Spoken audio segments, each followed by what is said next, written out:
దిశ TV news కి స్వాగతం. నా పేరు రేవతి. ముందుగా ముఖ్యాంశాలు.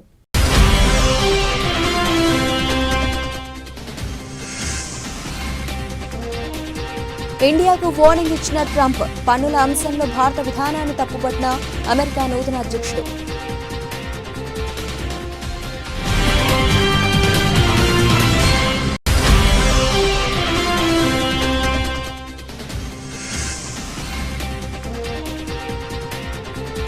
జమ్మూ కాశ్మీర్ కాదువాలో భారీ అగ్ని ప్రమాదం, 6 మృతి.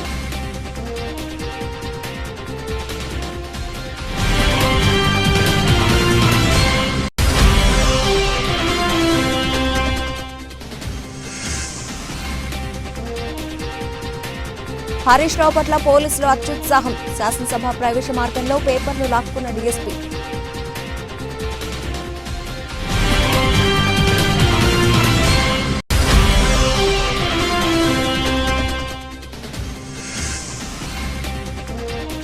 ఆటో డ్రైవర్లకు సంఘీభావం. ఖాకీ దుస్తుల అసెంబ్లీకి బీఆర్ఎస్ ఎమ్మెల్యేలు. ఆటో నడిపిన కేటీఆర్.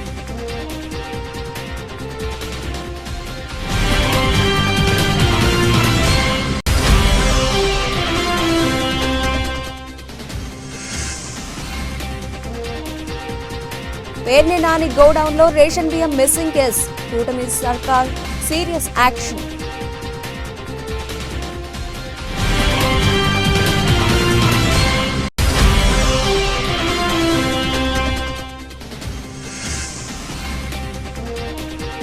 ఒకే ఓవర్లో 35 పరుగులు. నా గురించి గూగుల్ ను అడగండి. బుమ్రా కామెంట్స్ పై స్పందించిన సుందర్ పిచాయ్.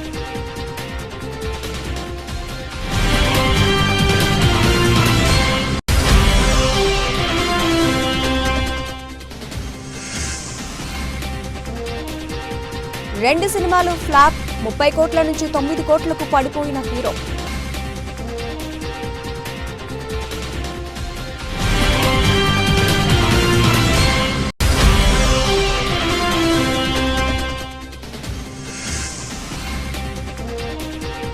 మార్కెట్లకు ఫెడ్ గుబులు. అమ్మకాల ఒత్తిడిలో మదుపర్లు. 332 పాయింట్లు కోల్పోయిన నిఫ్టీ.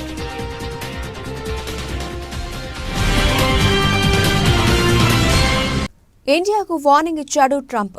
కాబోయే అమెరికా అధ్యక్షుడిగా ఎన్నికైన ట్రంప్ పన్నుల అంశంలో భారత విధానాన్ని తప్పుపట్టారు. అమెరికా ఉత్పత్తులపై భారీగా దిగుమతి సుంకాన్ని భారత్ వసూలు చేస్తోందని, దానికి ప్రతీకారంగా మేం కూడా ట్యాక్స్ ను వసూలు చేయనున్నట్లు ట్రంప్ తెలిపారు. ఒకవేళ భారత్ పన్ను వసూలు చేస్తే వాళ్లకు కూడా మేం ట్యాక్స్ వేస్తామని, ఇది ప్రతిచర్యగా ఉంటుందని, దాదాపు అన్ని అంశాల్లో భారత్ అధిక దిగుమతి సుంకాన్ని వసూలు చేస్తోందని, కానీ తామేమీ ట్యాక్స్ వసూలు చేయడం లేదని ట్రంప్ తెలిపారు. చైనాతో జరిగిన వాణిజ్య ఒప్పందంపై ప్రశ్న వేసిన సమయంలో ట్రంప్ ఈ సమాధానం ఇచ్చారు. ఇండియాతో పాటు బ్రెజిల్ కూడా తమ ఉత్పత్తులపై అధిక దిగుమతి సుంకాన్ని వసూలు చేస్తున్నట్లు ట్రంప్ ఆరోపించారు.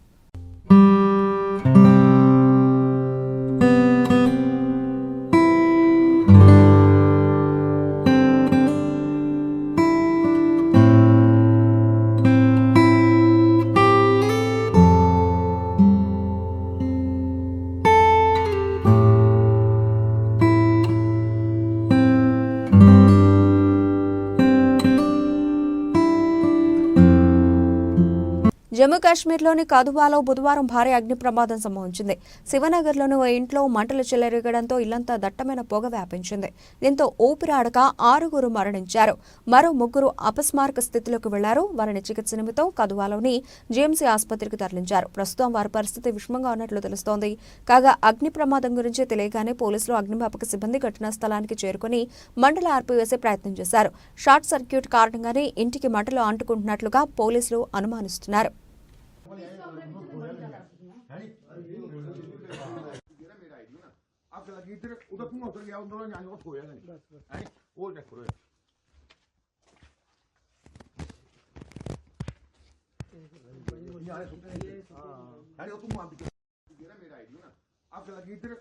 మాజీ మంత్రి బీఆర్ఎస్ ఎమ్మెల్యే హరీష్ రావు పట్ల పోలీసులు అత్యుత్సాహం చూపించారు. శాసనసభ ప్రవేశ మార్గం వద్ద హరీష్ రావును ఆపిన డీఎస్పీ సుదర్శన్ ఆయన తీసుకెళ్తున్న పేపర్లను తనిఖీ చేయాలని ఆదేశించారు. కారు తనిఖీ పేరుతో హరీష్ రావు తీసుకెళ్తున్న పేపర్లను లాక్కున్నారు. డీఎస్పీ సుదర్శన్ తో పాటు ఇతర పోలీసు సిబ్బంది తీరుపై హరీష్ రావు ఆగ్రహం వ్యక్తం చేశారు. ఇదేం దుర్మార్గం అంటూ పోలీసులపై మండిపడ్డారు. ఈ ఘటనపై స్పీకర్ ఘటం ప్రసాద్ కు ఫిర్యాదు చేస్తానని తెలిపారు. ఈ సందర్భంగా హరీష్ రావు మాట్లాడుతూ ప్రభుత్వం ఇంతలా ఎందుకు భయపడుతుందో అర్థం కావడం లేదని అన్నారు. ప్రజాపాలనలో కంచెలు తొలగించామని అంటూనే పోలీసులతో అడుగడుగునా అడ్డుకుంటున్నారని విమర్శించారు. శాసనసభ ప్రవేశ మార్గంలో తనతో పోలీసులు వ్యవహరించిన తీరుపై స్పీకర్కు ఫిర్యాదు చేస్తానని తెలిపారు. మరోవైపు బీఆర్ఎస్ ఎమ్మెల్సీల వద్ద ఉన్న ప్లకార్డులను మండలిలోకి అనుమతించలేదు. బీఆర్ఎస్ ఎమ్మెల్సీల వద్ద ప్లకార్డులను పోలీసులు మార్షల్స్ లాక్కొని వారిని లోపలికి పంపించారు.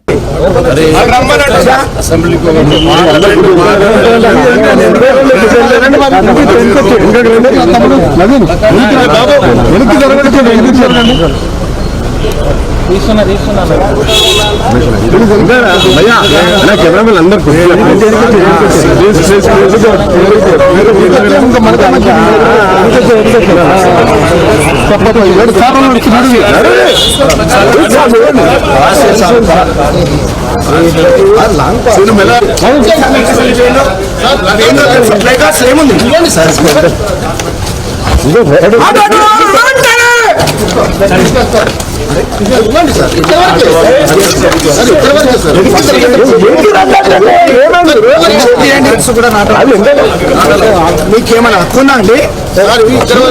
ఏముంది ఇన్స్ట్రక్షన్ ఏముంది? ఇన్స్ట్రక్షన్ ఏముంది?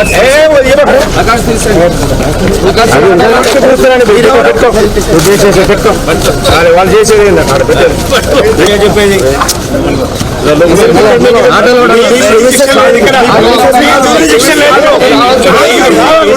You don't have a jurisdiction here. You don't have a jurisdiction here. You have a jurisdiction here. You don't have. Let them come. You are not supposed to involve. Okay? You are not supposed to involve. లేదు. You are not supposed to involve.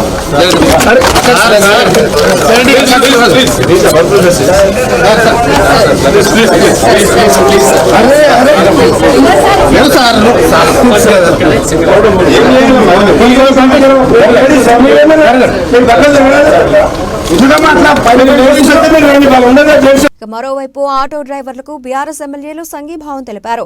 Auto డ్రైవర్ల సమస్యల పరిష్కారం కోరుతూ ఖాకీ చొక్కాలు ధరించి తెలంగాణ అసెంబ్లీకి బయలుదేరారు. Auto కార్మికులను ఆదుకోవాలంటూ ఈ సందర్భంగా బీఆర్ఎస్ ఎమ్మెల్యేలు నినాదాలు చేశారు. కాగా ఈ సందర్భంగా కేటీఆర్ మాట్లాడుతూ ఆటో డ్రైవర్లను ఆదుకోవడంలో ప్రభుత్వం ఎలాంటి చర్యలు తీసుకోవడం లేదని అన్నారు. ఆటో డ్రైవర్లకు ఇచ్చిన హామీలను వెంటనే అమలు చేయాలని డిమాండ్ చేశారు. ఇప్పటి వరకు 93 మంది ఆటో డ్రైవర్లు ఆత్మహత్యలకు పాల్పడ్డారని తెలిపారు. గత అసెంబ్లీ సమావేశాల్లోనే ఆత్మహత్య చేసుకున్న ఆటో డ్రైవర్ల జాబితాను ఇచ్చామని పేర్కొన్నారు. ఆయన రాష్ట్ర ప్రభుత్వానికి దున్నపోతు మీద వాన పడ్డట్టే ఉందని అన్నారు. ఆటో డ్రైవర్లకు సంవత్సరానికి ఇస్తామన్న 12,000 రూపాయలు వెంటనే ఇవ్వాలని డిమాండ్ చేశారు. ఆటో డ్రైవర్లు ఎవరూ ఆత్మహత్యలకు పాల్పడవద్దని బీఆర్ఎస్ పక్షాన వారి కోసం పోరాడతామని స్పష్టం చేశారు. ఆటో డ్రైవర్ల ఆత్మహత్యలు, వారికి ఇచ్చిన హామీలపై అసెంబ్లీలో చర్చించాలని ఇప్పటికే బీఆర్ఎస్ వాయిదా తీర్మానం ఇచ్చింది.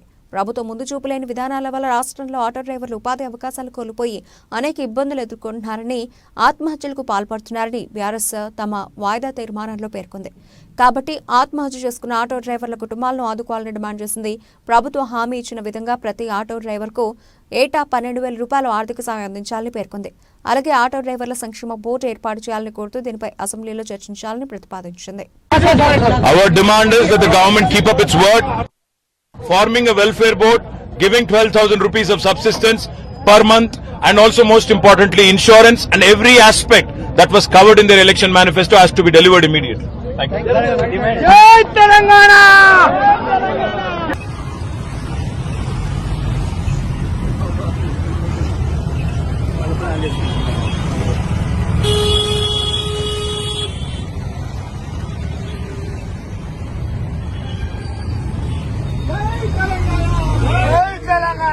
మాజీ మంత్రి పేర్ని నాని కుటుంబం మెడకు రేషన్ బియ్యం వివాదం చుట్టుకుంది. మచిలీపట్నం మండలం పొట్లపాలెంలో నాని సతీమణి పేరుతో ఉన్న గోడౌన్లో బియ్యం మిస్సింగ్ వ్యవహారాన్ని ప్రభుత్వం సీరియస్ గా తీసుకుంది. పేర్ని నాని కుటుంబానికి చెందిన గోడౌన్లో 187 టన్నుల రేషన్ బియ్యం మాయమయ్యాయి. అయితే తమ గోడౌన్లో మాయమైన బియ్యం ధర ఎంతో చెప్తామని కృష్ణా జిల్లా జేసీకి లేఖ రాయడం సంచలనంగా మారింది. డిప్యూటీ సీఎం పవన్ కళ్యాణ్ ఆదేశాలతో గత నెల 28, 29, 30 తేదీల్లో పౌర సరఫరాల శాఖ అధికారులు ఎంఎల్ఎస్ పాయింట్లలో తనిఖీలు చేపట్టగా 187 టన్నుల తేడా ఉన్నట్లుగా గుర్తించారు. ₹1,70,00,000 చెల్లించాలంటూ నోటీసులు పంపారు. దీంతో మాజీ మంత్రి పేర్ని నాని ₹1,00,00,000 డీడీలు తీయించి ఈ నెల 14న జేసీ కార్యాలయంలో అందజేశారు. మరో ₹70,00,000 సోమవారం చెల్లించారు. మొత్తంగా 2 విడతల్లో కలిపి ₹1.7 కోట్ల డీడీలను అధికారులకు అందజేశారు. ఈ వ్యవహారంలో గోడౌన్ ఓనర్గా ఉన్న జయసుధపై క్రిమినల్ కేసు నమోదు చేశారు పోలీసులు. దీంతో పేర్ని సతీమణి జయసుధ తనయుడు కృష్ణమూర్తి అజ్ఞాతంలోకి వెళ్లారు. మచిలీపట్నం జిల్లా కోర్టులో జయసుధ బెయిల్ పిటిషన్ దాఖలు చేశారు. దీని విచారణను ధర్మాసనం తిరిగి 19కి వాయిదా వేసింది. 2 రోజుల తర్వాత పేర్ని నాని అజ్ఞాతం వీడారు. సోమవారం తన ఇంటికి చేరుకోవడంతో వైసీపీ నేతలు ఆయనను పరామర్శించారు. బియ్యం లెక్కల్లో తేడాలు ఎందుకు వచ్చాయో తనకు తెలియదన్నారు పేర్ని నాని. తాము తప్పు చేయలేదు కాబట్టే బియ్యం మాయంపై లేఖ రాశామని పేర్ని నాని చెప్పారు. మరోవైపు పేర్ని జయసుధ పేరుతో రేషన్ నిల్వలో ఉన్న గోడౌన్ను అధికారులు స్వాధీనం చేసుకున్నారు. బియ్యాన్ని మార్కెటింగ్ గోడౌన్లకు తరలించారు. తర్వాత లెక్కలు చూసి తేడాలుంటే కేసులు పెడతామన్నారు అధికారులు. పేర్ని నాని కేసులు కక్ష సాధింపులేమీ లేదన్నారు మంత్రి నాదెండ్ల మనోహర్. 4,000కు పైగా బ్యాగులు మిస్ అయినట్టు గుర్తించామన్నారు. దర్యాప్తు తర్వాత చట్ట ప్రకారం పేర్ని నాని కుటుంబంపై చర్యలుంటాయన్నారు. మరోవైపు తమ నేతలను కూటమి ప్రభుత్వం టార్గెట్ చేసిందంటోంది వైసీపీ. కక్ష సాధింపు చర్యలో భాగంగానే వేధింపులకు పాల్పడుతోందని వైసీపీ నేతలు ఆరోపిస్తున్నారు. మాకు సడన్గా స్టాక్ కొరత కనపడింది, షార్టేజ్ ఉంది మా స్టాక్లో. దాదాపు ఈ షార్టేజ్ మేము ఒక టెక్నికల్ ప్రాబ్లంగా దాన్ని చిత్రీకరించారు. ఆ ప్రాంగణంలో ఉన్న ఒక లారీ వే బ్రిడ్జ్ ఏదైతే ఉందో అక్కడ వేయిమెంట్లో పొరపాటు వచ్చింది. కాబట్టి మేము 3,000 సుమారు బ్యాగ్స్ మేము షార్టేజ్ మాకు కనపడుతుంది. దీన్ని మేము బాధ్యత తీసుకుని ప్రభుత్వం ఏ నిర్ణయిస్తే అది దాన్ని బట్టి మేము తిరిగి చెల్లిస్తామని చెప్పి 27వ తారీఖున జయసుధ గారు లెటర్ రాశారు. Joint collector Krishna district. అయితే గోడౌన్లో స్టాక్స్ ఎంత ఉంది, ఏ విధంగా దీనిపైన మేము సమాచారం తెప్పించుకోవాలనే దానిపైన జాయింట్ కలెక్టర్ గారు వాళ్ళ దగ్గర ఉన్న స్టాక్ రిజిస్టర్స్ని బట్టి, బుక్ బ్యాలెన్స్ని బట్టి ఒక ప్రిలిమినరీ రిపోర్టు మా సివిల్ సప్లైస్ కార్పొరేషన్ ఆఫీస్కి డిసెంబర్ 4వ తారీఖున పంపించడం జరిగింది. అందులో ప్రిలిమినరీగా 185 మెట్రిక్ టన్నులు అంటే సుమారు 3,708 బ్యాగ్స్ బియ్య బస్తాలు షార్టేజ్ వచ్చిందనేది ఒక ప్రిలిమినరీ రిపోర్టుగా వాళ్ళు నిర్ధారించి పంపించారు. సివిల్ సప్లైస్ కార్పొరేషన్ ఎండీ గారు ఇమీడియట్గా 10వ తారీఖున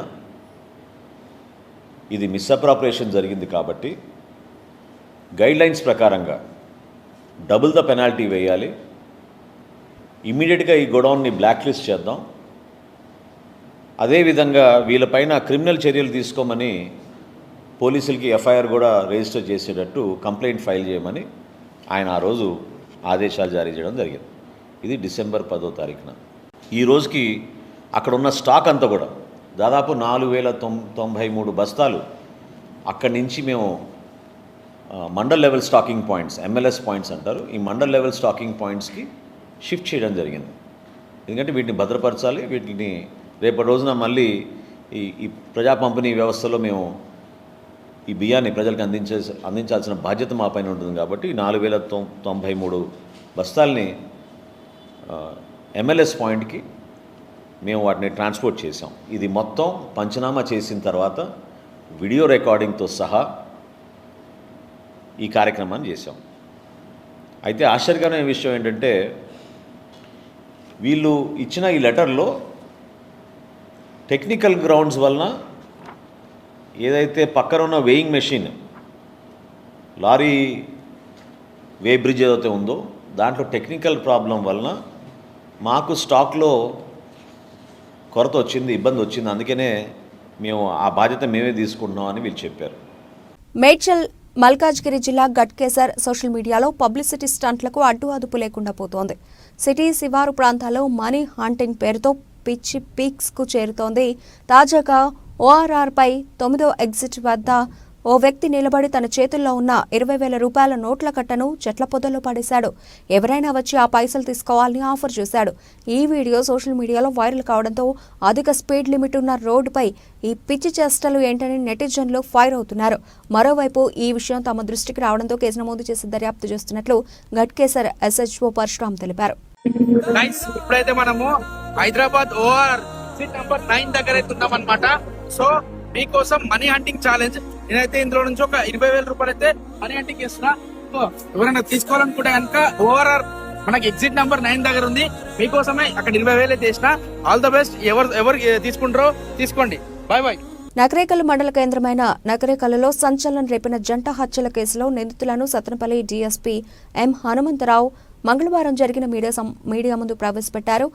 ఆయన మాట్లాడుతూ నకరేకల్ గ్రామం యానాది కాలనీకి చెందిన తలపల కృష్ణవేణి తండ్రి టీచర్గా పనిచేస్తూ ఈ సంవత్సరం జనవరి 4వ తేదీన మరణించాడు. తండ్రి తాలూకా ప్రభుత్వం నుంచి వచ్చే ప్రయోజనాల కోసం సోదరులతో గొడవలు జరిగాయని పెద్దల సమక్షంలో సయోధ్యకు ప్రయత్నించినా కుదరకపోవడంతో సోదరులను అడ్డు తొలగించుకుంటే డబ్బులు మరియు ఉద్యోగం తనకే వస్తాయని కృష్ణవేణి ఆలోచన చేసినట్లు విచారణలో తెలిసిందని ఆయన తెలిపారు.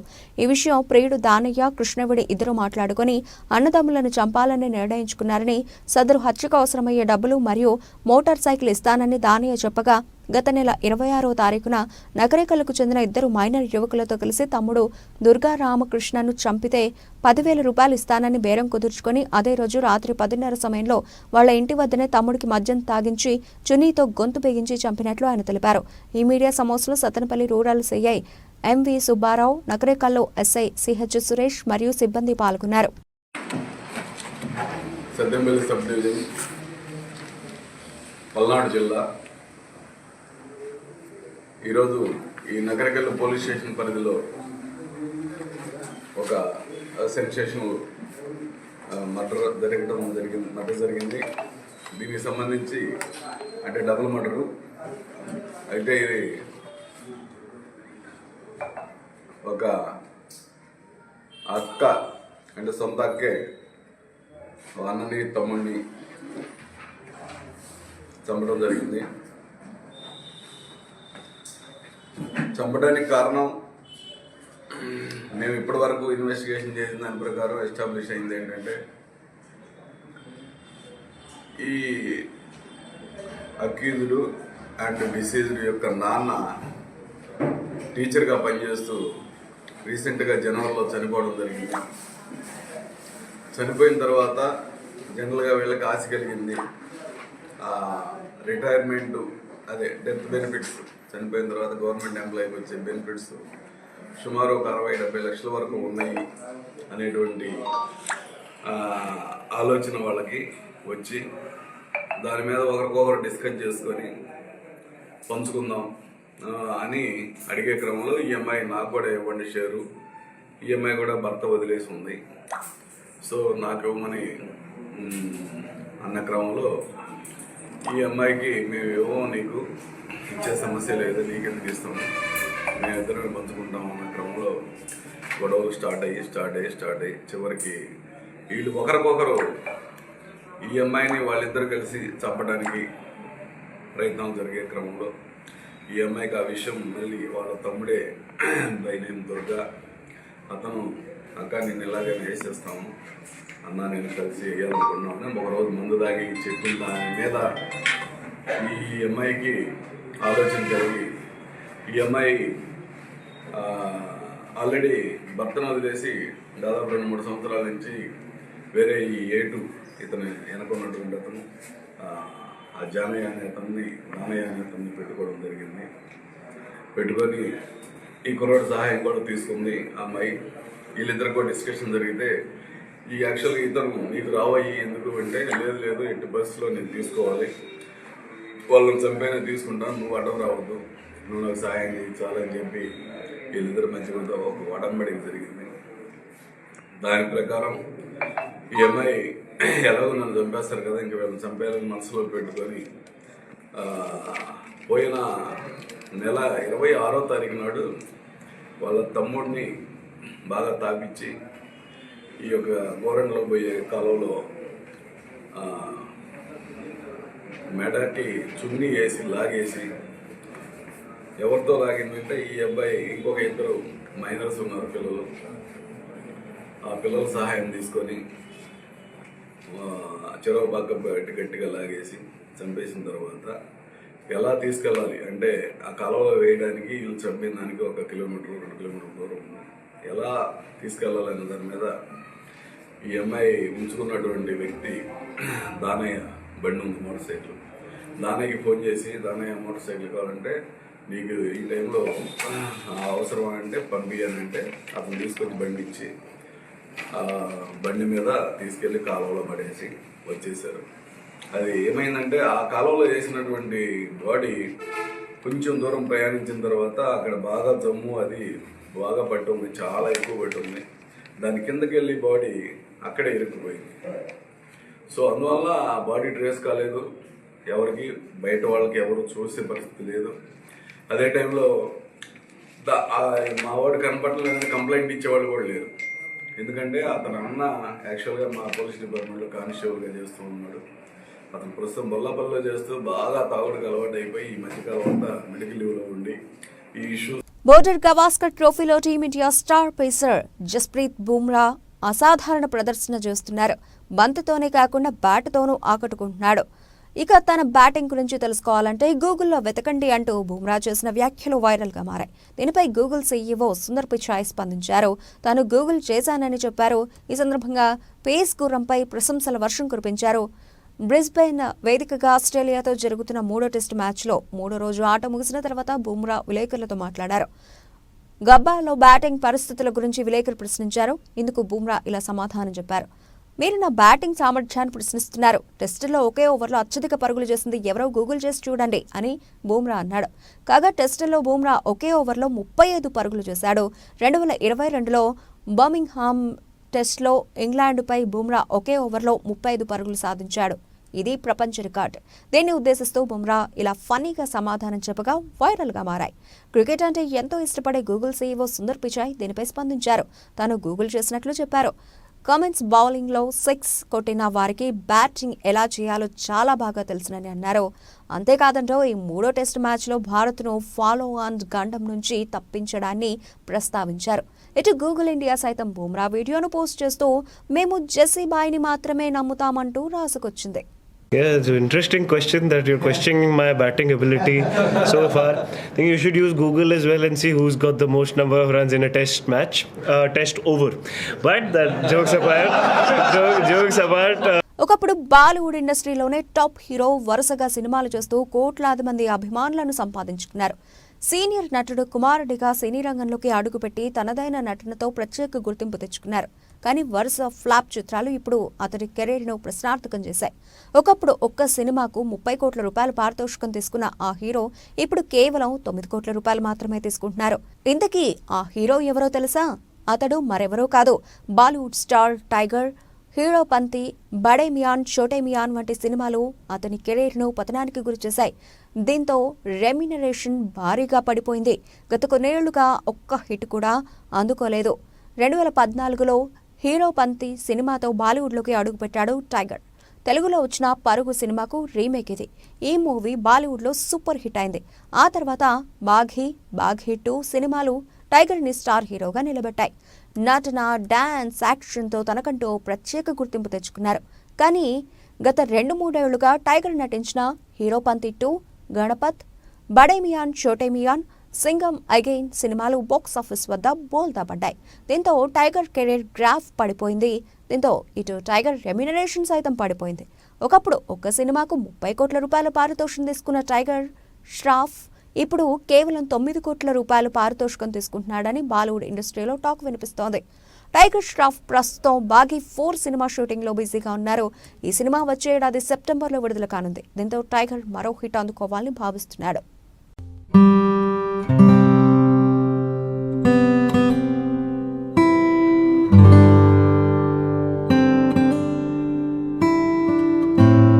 దేశీయ స్టాక్ మార్కెట్లు మళ్లీ వరుస నష్టాల్లోకి జారుకున్నాయి. అమెరికా ఫెడరల్ రిజర్వ్ బ్యాంక్ ద్రవ్య సమీక్ష నేపథ్యంలో మదుపర్లు ఆచూతూచి స్పందిస్తున్నారు. అయితే మెజారిటీ ఇన్వెస్టర్లు లాభాల స్వీకరణ వైపే మొగ్గు చూపుతున్నారు.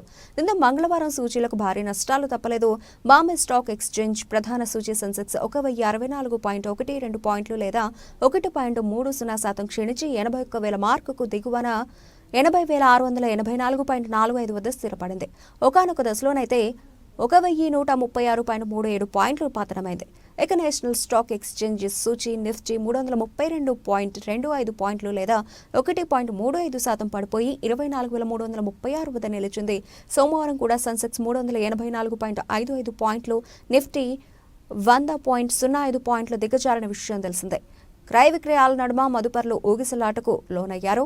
దీని వెనుకున్న కారణాలను విశ్లేషిస్తే America federal reserve bank, bank of Japan, bank of ఇంగ్లాండ్లో ద్రవ్య సమీక్షలు చేసి వడ్డీ రేట్లపై నిర్ణయాలను ప్రకటించబోతున్నాయి. దీంతో స్టాక్, బాండ్ మార్కెట్లతో పాటు పెట్టుబడి తీరుతెన్నులు ప్రభావితం కానున్నాయి. గతంలో వడ్డీ రేట్లను తగ్గించినప్పటికీ ద్రవ్యోల్బణం అదుపే లక్ష్యంగా ఇకపై వడ్డీ రేట్లను ఫెడ్ రిజర్వ్ పెంచవచ్చన్న అంచనాలు మదుపర్లను భయపెడుతున్నాయి. కాగా జపాన్, ఇంగ్లాండ్ బ్యాంకులు ఇప్పుడున్న వడ్డీ రేట్లను కొనసాగించే వీలుంటుందన్నారు. మరోవైపు భారతీయ క్యాపిటల్ మార్కెట్ల నుంచి విదేశీ సంస్థాగత మదుపర్లు అదే పనిగా పెట్టుబడులను వెనక్కి తీసుకుంటుండడం, అంతర్జాతీయంగా మెజారిటీ స్టాక్ మార్కెట్లు నష్టాల్లోనే కదలాడడం కూడా దెబ్బతీసింది. ఉదయం ఆరంభం నుంచే మార్కెట్లు నష్టాల్లో కదలాడాయి. రిలయన్స్ ఇండస్ట్రీస్, హెచ్డిఎఫ్సి వంటి ప్రధాన షేర్లు అమ్మకాల ఒత్తిడికి గురయ్యాయి. టెలికాం సూచీ అత్యధికంగా 2.18% పడిపోయింది.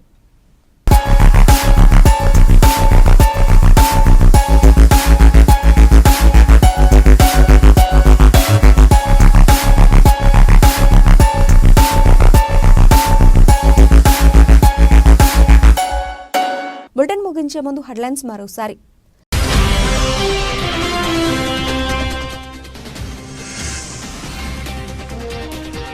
ఇండియాకు వార్నింగ్ ఇచ్చిన ట్రంప్, పన్నుల అంశంలో భారత విధానాన్ని తప్పుపట్టిన అమెరికా నూతన అధ్యక్షుడు.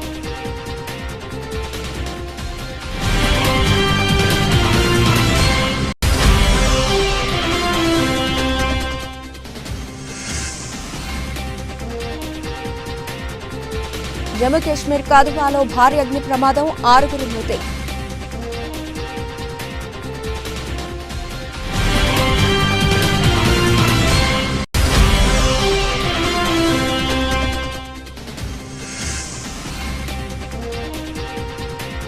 హరీష్ రావు పట్ల పోలీసులు అత్యుత్సాహం, శాసనసభ ప్రవేశ మార్గంలో పేపర్లు లాక్కున్న డీఎస్పీ.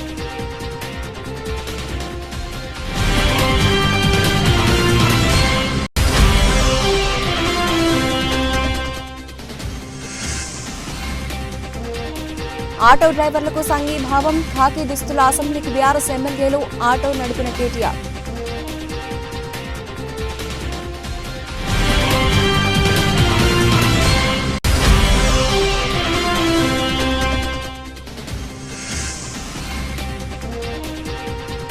పేర్ని నాని గోడౌన్లో రేషన్ బియ్యం మిస్సింగ్ కేసు, కూటమి సర్కార్ సీరియస్ యాక్షన్.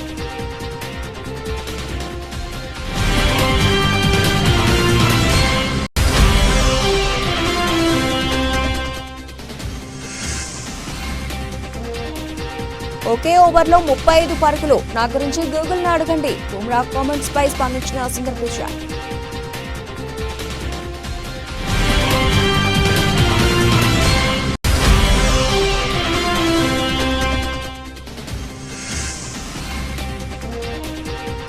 రెండు సినిమాలు ఫ్లాప్, 30 కోట్ల నుంచి 9 కోట్లకు పడిపోయిన హీరో.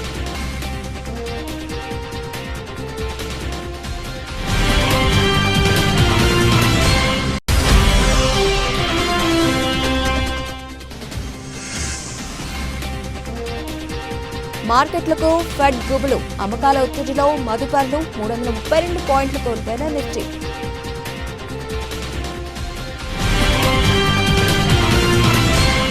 ఇవి ఇప్పటివరకు నా బులెటిన్ అప్డేట్స్. మరిన్ని అప్డేట్స్తో మళ్ళీ కలుద్దాం. అంతవరకు సెలవు, నమస్తే.